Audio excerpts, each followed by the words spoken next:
Thanks very much. First of all, I'd just like to thank the Minister for his presentation.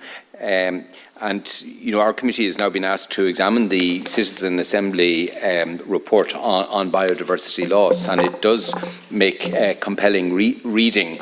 There's absolutely no doubt that, you know, the intensification of production across not just agriculture but all sorts of industries have had huge impact on nature. There's a figure thrown around which I've often used before, is that we're now, our production activities and consumption activities are putting extracting from nature 3 times what nature can restore within a year. That's the direction we're heading, and clearly the consequence of that for all of us, and even for the sustainability of many of the businesses that are doing so, it doesn't take Einstein to recognise that, and I think the Minister needs to be commended for the real progress that is being made. And, you know, I know that, as he said in his statement, 95% of Natura regions are now subject to regulation. You see a significant shift too in the state attitude, with Bordemona going, their title is going from brown to green. Quilcha with their target of 50% of their forestry being managed for diversity, building from the present 20%. So we do have, you know, grounds for optimism that we can make the shift, huge and all as the scale of the challenge is. I think it's really crucial that people don't feel overwhelmed by many of the statistics that are often thrown around about the scale of deterioration, and we've heard some of them. They're in this report, and we've heard of some of them during the course of this debate. And that's not to understate the truth of them. Like our rivers, we had 500 pristine rivers, now we're down to 32, I think. You know, many of the habitats are not improving. So there is a real scale of challenge here. But I genuinely believe that if people feel overwhelmed by the scale of it and don't get an understanding that we can have early wins here and that we can make significant changes through the mechanisms that the Minister is developing, you know, we will set the progress back. And one of the things that worries me most about, you know, the whole debate about the nature restoration law is that it has been conducted to a large degree in finger pointing and blame and targeting sectors as the villains of the peace. And, you know, one of the things that struck me when the Citizens' Assembly was being presented to members down the AV room, where the emphasis there in their work was on listening to those whose behaviour has to be changed in a very respectful way, in trying to build collaborative mechanisms where people can understand what needs to change, not to divide communities but to unite communities in taking on this challenge. And I think it was a very strong message to come from those who had attended the Citizens' Assembly and sat through all of their deliberations. I think, Minister, we do need to step much further in getting a framework where there is recognition and reward for those who we hope will make and expect will make changes. I think we've been far too slow to articulate a carbon farming context where people can see that there is a viable living for people in their traditional way of life, with money coming, yes, from production of high quality food, but also from the way in which they manage the resource at their disposal, most notably the land. And I think that is the gap, and it's emphasised time and again here that you know, our approach to the key sectors is far too diverse. I think there's 6-7 departments and something like 29 different public bodies who are 23 different public bodies who have a part of the brief for addressing biodiversity loss.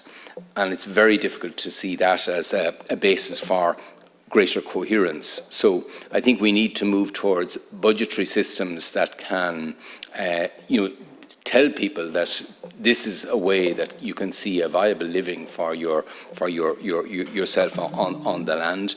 But we also need to develop a way in which we can integrate this work.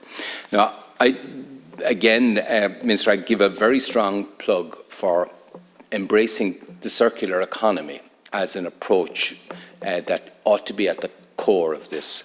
The Dutch, who I think are furthest down the line in many of these areas, they have adopted that. And the beauty of the circular economy approach is it looks at the whole supply chain of different sectors, from the very materials they extract, the materials they use, right down to the waste and the disposal of products at the end of their life. You can develop, as the Dutch have, a compact for the food sector, a compact for different sectors, where you don't, as we tend to do, point the finger at farmers being accountable for 40% of our carbon budget, but you start to look at, the food waste that we're all engaged in. It is generating probably 5 tons of carbon, 5 million tons of carbon per year. It's a very significant element of what the emissions we create.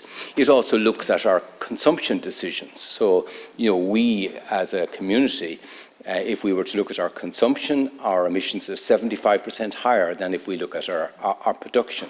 So you get a very narrow focus sometimes in the climate debate, where the circular economy debate recognises that it's our choices as consumers as well as producers that impact on the overall. It also, the circular economy has the merit that it integrates all of the adverse impacts on the environment, not just the carbon emissions piece. And that's where your role in working to restore biodiversity becomes a key pillar of a circular economy approach. And I think the other merit of it is that it is very much a problem-solving framework, as opposed to what I think has gained currency, that you set laws with targets for which we don't know how we're going to achieve those targets, and then you berate people for failing to reach them. Like, it is a bad context to try to bring people with you. Whereas I think the circular economy takes the reverse role. It recognises that everything we do all along those supply chains have real impacts. How quickly we discard things, what we do with the materials we discard, how much we recover to reuse in the supply chain, instead of putting pressure on these ecosystems that are under such stress.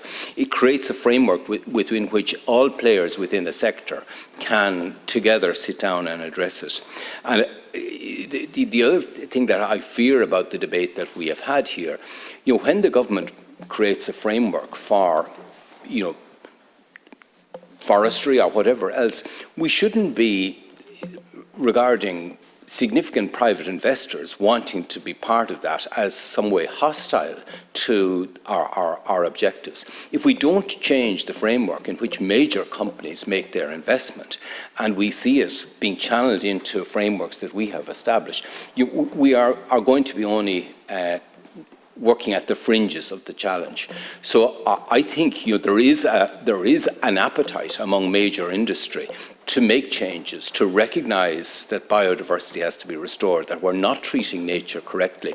But sometimes, to listen to the debate in this House, if you say big business, you suddenly say, no, they shouldn't be involved in any of these schemes. If we don't have big business involved in the schemes, I think we're bound to fail to achieve our ambitions. So, just in conclusion, Minister, I think, I'm looking forward to the debate in our own committee, because it will be quite difficult to tease through the different proposals here and find landing zones where we have feasible policies that we can bring people with us. And I think that's what we have to try to do as an Oireachtas.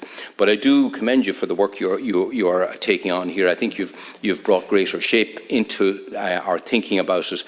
And I hope that the recognition of the biodiversity crisis will see budgetary frameworks changing to help you to achieve some of the things that are now so important. Thank you very much.